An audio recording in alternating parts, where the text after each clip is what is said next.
네, 여러분 안녕하십니까. 원래 지난주에 발표될 예정이던 소상공인 지원 대책이 오늘 나왔습니다. 각종 세제 지원 내용과 함께 폐업자 대책이 포함된 게 눈에 띄고 여기에 안정적인 임차 환경 조성 내용도 포함이 되어 있습니다.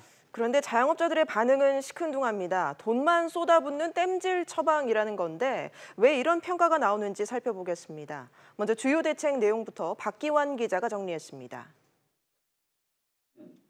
정부는 영세 소상공인과 자영업자들을 위해 7조 원 이상을 직간접적으로 지원하기로 했습니다. 우선 근로장려금 신청 요건을 완화해 자영업 지원 대상자를 올해 57만 가구에서 내년 115만 가구로 2배 이상 늘리고 지원 규모도 1조 3천억 원으로 3배 확대하기로 했습니다.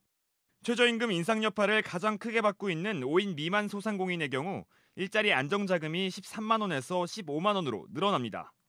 이 밖에 1인 자영업자의 건강보험료를 줄여주는 등 사회보험료 지원도 강화됩니다. 정부는 최저임금 인상에 따른 비용을 서민경제에 전가하지 않을 것입니다. 통상적인 최저임금 인상분 이상에 대해서는 반드시 정부 지원을 통해서 부담이 되지 않도록 하겠습니다.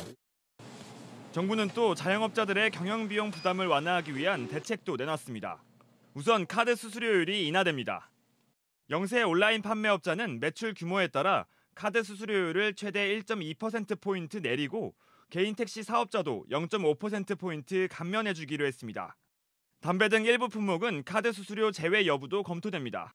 영세 사업자에게는 0% 수수료가 적용되는 제로페이를 연내 구축하기로 했습니다. 세제 지원도 강화돼 신용카드 매출세액과 부가가치세 등 세금 공제 한도를 높여 부담을 줄여주기로 했습니다. 상가 임대 부담도 지원됩니다. 정부는 우선 상가임대차보호법에 보호 상한선을 정하는 환산보증금을 상향 조정하고 계약갱신 청구권을 현재 5년에서 10년으로 연장하는 방안도 내놨습니다. 이 밖에 자영업자의 재창업 및 재취업 지원도 확대되고 폐업한 영세 자영업자를 위한 구직 촉진 수당도 신설해 월 30만 원 한도로 3개월간 지급할 방침입니다. SBS CNBC 박기환입니다.